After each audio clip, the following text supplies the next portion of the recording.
everyone, welcome to my channel. இன்னைக்கு நம்ம என்ன பார்க்க போறோம்னா ஒரு சூப்பரான ரெஸ்டாரன்ட் ஸ்டைல் மஷ்ரூம் கிரேவி பார்க்க போறோம். Semi gravy. கண்டிப்பா மிஸ் பண்ணாம இந்த வீடியோ ஃபுல்லா பாருங்க. இதுவரைக்கும் என்னோட சேனலை சப்ஸ்கிரைப் பண்ணாதவங்க கண்டிப்பா சப்ஸ்கிரைப் பண்ணி வெச்சுக்கோங்க. பக்கத்துல இருக்க நோட்டிஃபிகேஷன் பெல்லையும் பிரஸ் பண்ணிக்கோங்க. அப்பதான் நீங்க என்னோட வீடியோ உடனே பார்க்கலாம். வாங்க ரெசிபிக்குள்ள போலாம். இப்போ ஒரு panல வந்து எண்ணெய் காஞ்சிட்டு இருக்கு. நான் வந்து 1 டேபிள் ஸ்பூன் அளவு வந்து நான் என்ன பண்றேன்னா சோம்பு போட்டுருக்கேன். அதுக்கு அப்புறம் இந்த சைஸ்ல பட்டை, அப்புறம் 2 பே லீவ்ஸ் இது மட்டும் போட்டு கொஞ்சம் பொரியட்டும் எண்ணெயில.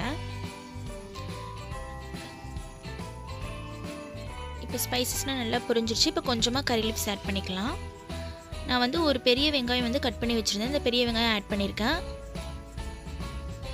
உங்களுக்கு க்ரீன் சில்லி வேணும்னா நீங்கள் ஆட் பண்ணிக்கோங்க. இந்த ஸ்டேஜில் வெங்காயம் வதங்கிறது கொஞ்சமாக சால்ட் ஆட் பண்ணிக்கலாம்.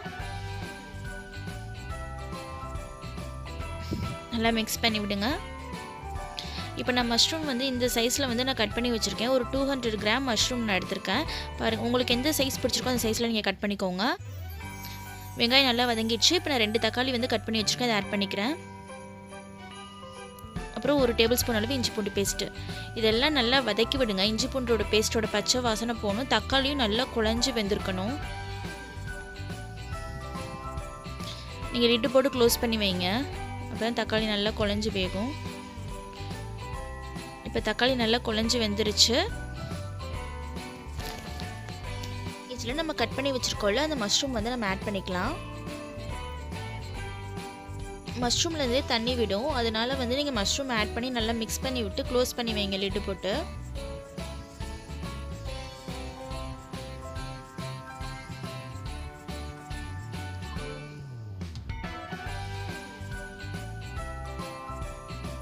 ஒரு 5 மினிட்ஸ் வைங்க போதும். மீடியம் ஃப்ளேம்லேயே வைங்க. பாருங்கள் மஷ்ரூம்லேருந்து எவ்வளோ தண்ணி விட்டுருக்குன்னு. இப்போ இந்த ஸ்டேஜில் நம்ம மசாலா எல்லாம் ஆட் பண்ணிக்கலாம். உங்கள் காரத்துக்கு தகுந்தாப்புல சில்லி பவுடர் ஆட் பண்ணிக்கோங்க. சில்லி பவுடர் எவ்வளோ ஆட் பண்ணுறீங்களோ அதுக்கு ஈக்குவலாகவே நீங்கள் கொரியாண்டர் பவுடரும் ஆட் பண்ணிக்கோங்க. கொஞ்சமாக கரம் மசாலா, கொஞ்சமாக சீரக சோம்புத்தூள் எல்லாத்தையும் நல்லா மிக்ஸ் பண்ணி விடுங்க. உங்களுக்கு இன்னும் கொஞ்சம் திக்காக கிரேவியாக வேணும், குழம்பா வேணும், நீங்கள் தண்ணி ஆட் பண்ணிக்கோங்க. எனக்கு நல்லா செமி கிரேவியாக தான் வேணும். நீங்கள் இதை வந்து சப்பாத்தி, பூரி எல்லாத்தோடையும் சர்வ் பண்ணலாம். நான், ஃப்ரைட் ரைஸ் எல்லாத்துக்கும் ரொம்ப ரொம்ப சூப்பரான ஆப்டான சைடிஷாக இருக்கும். ஈவன் இப்போ பிளெயின் ரைஸ் கூட ரொம்ப சூப்பராக இருக்கும்.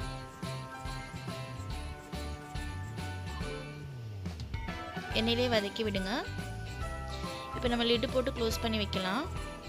உப்பு செக் பண்ணி ஆட் பண்ணிக்கோங்க.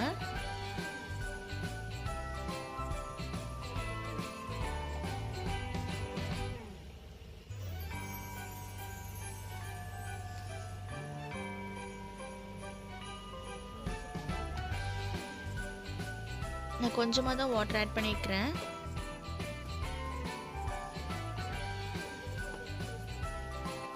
இப்போ நம்ம மஷ்ரூம் கிரேவி ஓப்பன் பண்ணி பார்க்கலாம் எப்படி ரெடியாக இருக்குன்னு. வாவ், எவ்வளோ சூப்பராக ரெடியாக இருக்குன்னு பாருங்கள். ஃபைனலாக சாப் பண்ணி வச்சுருக்க கொரியாண்டர் சர்வ் லீவ்ஸ் போட்டுக்கலாம். இப்போ நான் ஒரு பவுலில் ட்ரான்ஸ்ஃபர் பண்ணி உங்களுக்கு காட்டுறேன். பாருங்கள், நம்மளோட சூப்பரான ரெஸ்டாரண்ட் ஸ்டைல் மஷ்ரூம் கிரேவி வந்து ரெடி ஆயிடுச்சு. கண்டிப்பாக என்னோடய வீடியோ பிடிச்சிருந்தா சப்ஸ்கிரைப் பண்ணுங்கள். உங்கள் ஃப்ரெண்ட்ஸ்க்கும் ஷேர் பண்ணுங்கள். இவ்வளோ நேரம் பொறுமையாக பார்த்ததுக்கு ரொம்ப ரொம்ப நன்றி.